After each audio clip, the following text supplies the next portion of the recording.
ويا صباح الخير وصباح الفل عليكم يا حفيدات عائشة، عاملين ايه؟ يا رب تكونوا بخير وصحة وسلامة وهنا.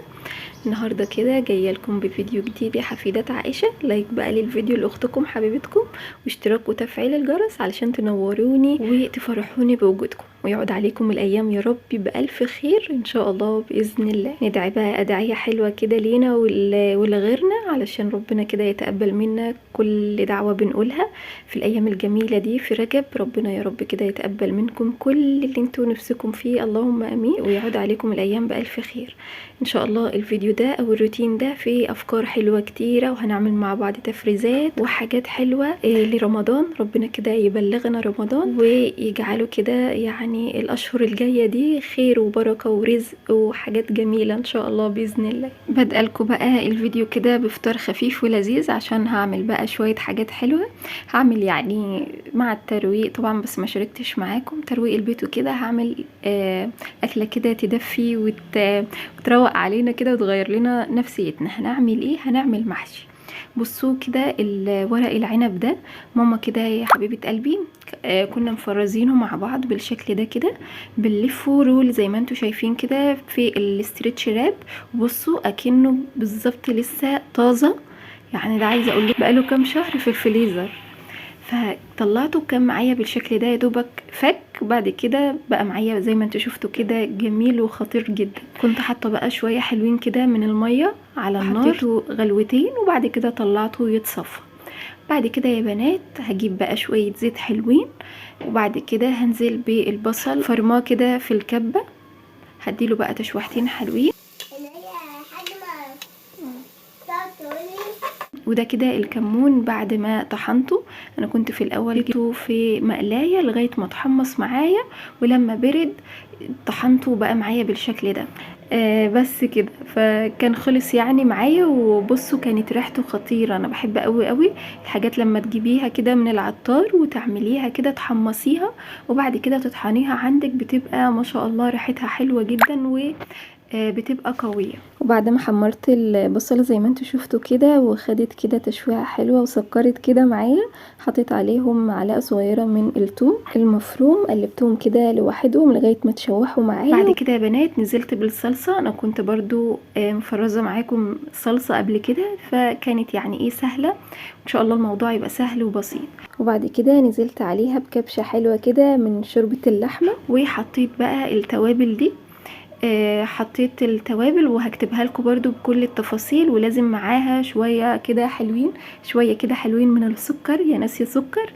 وقلبت كمان معاها التوابل، وحطيت بقى الحباش ده برضو مفرزاه. بصي لما الحاجة تبقى معاكي كده في الفريزر بتبقى ان شاء الله كل حاجة سهلة كده معاكي وزي الفل وسريعة.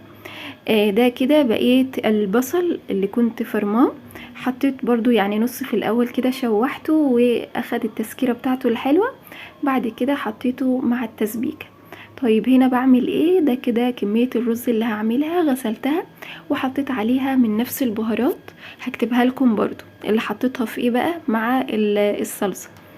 بس كده يا بنات، وقلبتها مع بعض وبهرت. بصوا كده الرز وكان ريحته خطير جدا جدا. التركة دي حلوة قوي قوي وبتعزز كده الطعم بتاع المحشي، تخلي الرز كمان كده متبهر وكله مع بعض ايه يعني، اديله ادي على رأي ام خالد.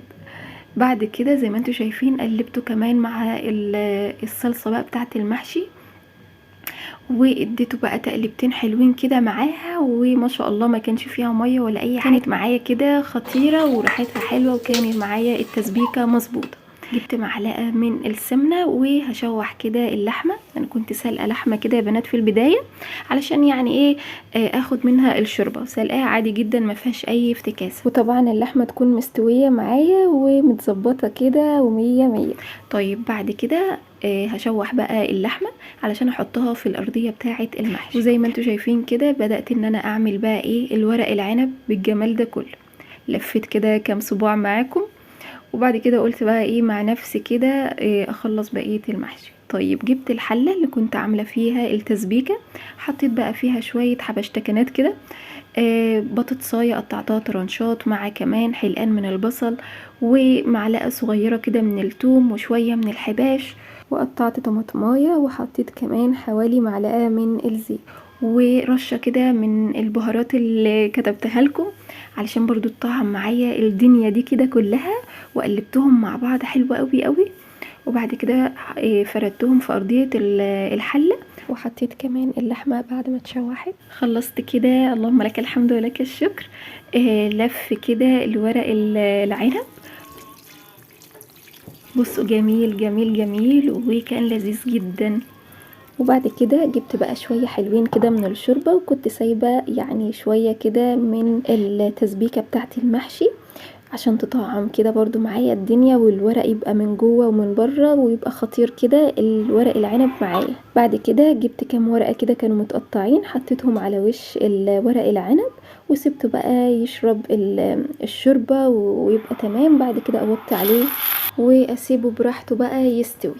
بعد كده زي ما انتوا شفتوا كنت عامله كمان كوسه وبرنجان، كنت شاركت معاكم يعني طريقتي فيها. كان استوى كده معايا. وبعد كده عملت ايه بقى، جبت المقلايه اللي كنت مشوحه فيها اللحمه، زودت عليها بس شويه كده من الزيت لغايه ما يعني ايه سخنوا معايا، ونزلت عليهم كده على المحشي، على الكوسه والبرنجان وكمان ورق العنب، ويا جماله بقى وحركاته وتكاته. قلبت كده الحله زي ما انتوا شفتوا، وكانت معايا بالشكل الرهيب ده، والطعم بصوا بقى خطير. قلنا كده تكات يعني حلوه، فان شاء الله برضو تفرق كده في الطعم وتبقى حلوه ولذيذه. كان كده حاجه تدفي كده وخطيره، ربنا كده يحفظها من الزوال، اللهم امين. واللهم لك الحمد ولك الشكر كما ينبغي لجلال وجهك وعظيم سلطانك. بعد كده طبعا ده احلى حاجه عشان هيبقى في اكل لتاني يوم، علشان بقى لما اعمل شويه تفريزات كده اليوم يبقى خفيف عليا، وده كده يكون احسن حاجه عملتيها في حق نفسك بقى وانتي بتعملي التفريزات، ان يكون عندك من قبلها الغدا كده يا دوبك بس تسخنيه وبس. على كده اللهم لك الحمد ولك الشكر. وطبعا زي ما انتوا شفتوا كده في اخر اليوم ظبطت بقى المطبخ بتاعي وغسلت المواعين وشطبت الدنيا كلها، والارض طبعا زي الفل معايا مسحتها وكله تمام. اصحى بقى ان شاء الله كده تاني يوم والاقي بقى المفاجأة الحلوة دي، العداية ديت كده الطماطم. فيعني مش هقول اكتر من اللهم لك الحمد ولك الشكر برضو، بس الواحد يعني ما كانش عامل حسابها يعني، فقلت ايه استعين بالله كده واغسلها واظبطها واولع عليها بعد كده. وبعد كده بقى لما تبرد ان شاء الله اضربها في الخلاط وافرزها بقى ان شاء الله باذن الله لرمضان، ويعود عليكم الايام بالف خير يا بنات، اللهم امين. هنا كده بعد ما غسلتها وتمام التمام معايا وبقت معايا زي الفل، حطيت معاها حته كده من البنجر في كل حله زي ما انتوا شايفين يا بنات، اللهم بارك، من غير اضافه اي ميه. يعني هي ما شاء الله هتنزل بقى الميه بتاعتها دي و يعني هتستوي كده فيها وتبقى بصوا عامله معايا بالشكل ده. القشره بتاعتها بقت خلاص يعني دايبه ذوبان كده، فقفلت عليها وسبتها تبرد. بعد كده يا بنات اخدت بقى الكميه دي كلها، يعني بصوا صفت كده على 3 حلل بالشكل ده. وبعد ما بردت معايا زي ما شفتوا ضربتهم في الخلاط. وهنرجع للبوتاجاز تاني. زي ما انتوا شايفين كانت في البدايه فيها ميه، فاحنا عايزين نتخلص من الميه اللي كانت موجوده الزياده. حطيت كمان معلقه كبيره كده حلوه في كل حله من السكر، وكمان معلقه من البابريكا. طبعا بصوا بقى اللون والجمال بتاع الصلصه، بصوا حلوه قوي قوي وما فيهاش كده ميه ومظبوطه، اللهم لك الحمد ولك الشكر معايا. وكانت يعني ما اقولكوش بقى حلوه ولذيذه وسهله كده تطلعيها. بتبقى بصوا يعني الموضوع بيبقى صعب وقتها حوار التفريزات ده، بس بيريحك اللهم بارك. بعد كده تلاقي الحاجه ما شاء الله جاهزه معاكي بتطلعي، وان شاء الله هشارك معاكم حاجات برضو يعني تسهل عليكي الدنيا بعد كده. فالموضوع هيبقى سهل معاكي جدا. وهنا كده زي ما شفتوا يا بنات الكمية دي الطماطم ما شاء الله عملت معايا الكمية دي، اللهم لك الحمد ولك الشكر. فظبطتها كده في الاكياس وطبعا كده على الفريزر، وبس كده تطلعي منها بقى وقت ما تحبي. فالموضوع هيبقى سهل معاكي، خصوصا كمان مع المحشي والحاجات اللي بتبقى اخده وقت دي، فالموضوع يبقى سهل كمان عليكي باذن الله. بعد كده يا بنات لقيت بقى ايه البطاطس زرعت كده زي ما انتوا شايفين. هي ما بقلهاش كتير يعني عندي، بس مش عارفة بقى كانت يعني ممكن تكون عند البياع بقالها شوية مش عارفة، بس قلت بقى اما الحقها كده قبل ما تطرى وتبوظ حرام طبعا. فنزلت عليها بقى كده كلها قشرتها وحطيتها كده في مية طبعا عشان ايه وانا بقى بقطع فيها وكده ما تسودش مني.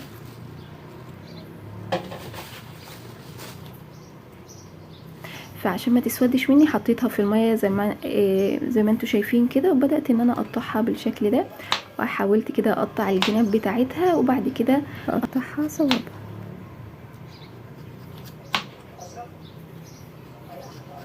هعمل جزء كده صوابع، وبعد كده هعمل جزء بسيط كده من المكعبات، عشان لو حبيت برضو اعمل صينية كده بطاطس او حاجة تبقى موجودة برضو عندي. حطيت كده حلتين، حلة كده هحط فيها الصوابع طبعا مع بعد ما المية تغلي نزلت بالبطاطس وبس. هتاخد غلوتين يا بنات مش اكتر من كده، وبعد كده نطلعها على مية كده بتلج،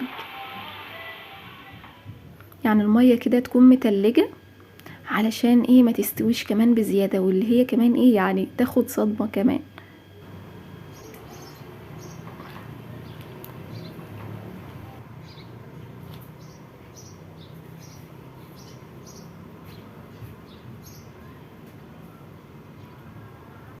بس فبطلع البطاطس كده بالمصفى معايا وانزلها على طول بالمية والتلج ده، طبعا المية تكون سقعانة كمان وتلج فتاخد صدمتها الحلوة، عشان بس ما تتهرش معاكي وتاخد سوى زيادة. وهنا كده خلصت كده البطاطس وسبتها تبرد، حطيتها كده في مصفى، وبعد كده هبتدي ان انا افرزها في الفريزر. انا كنت يعني شفت اللي هو الشيف حامد اللي بيجي على قناة سفرة، بصراحة كنت يعني ايه سبحان الله قبلها بيوم كنت سامعاه بيحفظ البطاطس ازاي، فلقيت البطاطس عندي كانت بالشكل ده، فقلت والله يعني ايه سبحان الله ربنا يعني بيخلي الواحد ياخد باله من حاجات كتيرة يعني. فكانت الطريقة كده جاء في وقتها بالنسبة لأول مرة وكده، برضو عشان حرام وكده. فبصوا الكمية دي ما شاء الله اللي طلعت معايا من البطاطس، بس فحطيتها في الأكياس بالشكل ده زي ما انتوا شايفين ما شاء الله. ده برضو هيوفر عليكي وقت وهتبقى موجودة عندك. نعمل كمان فكرة حلوة قوي قوي للبصل. كان عندي بصراحة بصل بس مش كتير، قطعته وغسلته كويس، وبعد كده حطيته بقى في الكبة واتفرم معايا بالشكل ده.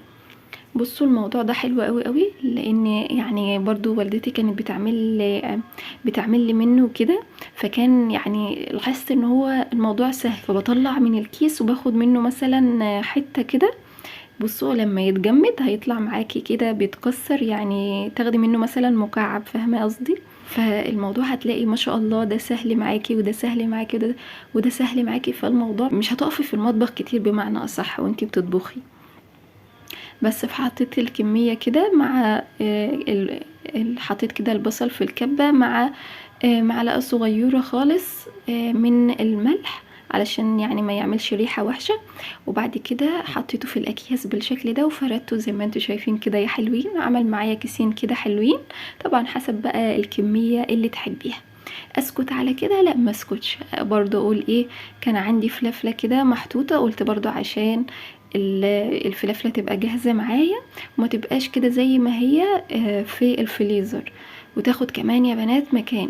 فخرجتها كده على طول وبدات ان انا ايه في الميه كده زي ما انتوا شايفين عشان تبرد شويه، واقطع معاكم كده الفلافله الالوان بالشكل ده.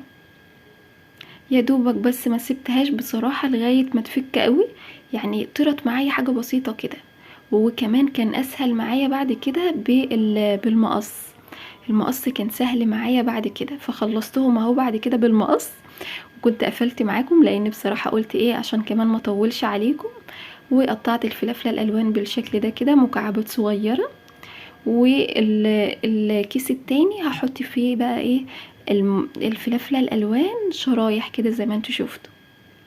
بس حبيت بقى احط للتعصيجة اللحمة، حبيت احط بقى الشاورما، يعني تبقى معايا الحاجة متصنفة لكذا حاجة مش حاجة معينة او حاجة واحدة بس. فعملت كده الصلصة معاكم والبطاطس كمان، يعني المية بتاعة البطاطس ما ضفتش ليها اي حاجة يا بنات خدوا بالكم، يا دوبك بس غلوتين حلوين كده في المية المغلية، وبعد كده صدمة في المية المتلجة وكمان الفلافلة الالوان، وبس كده يا حلوين. ان شاء الله كده كل حاجة تبقى موجودة عندك وما تاخدش وقت في ايدك.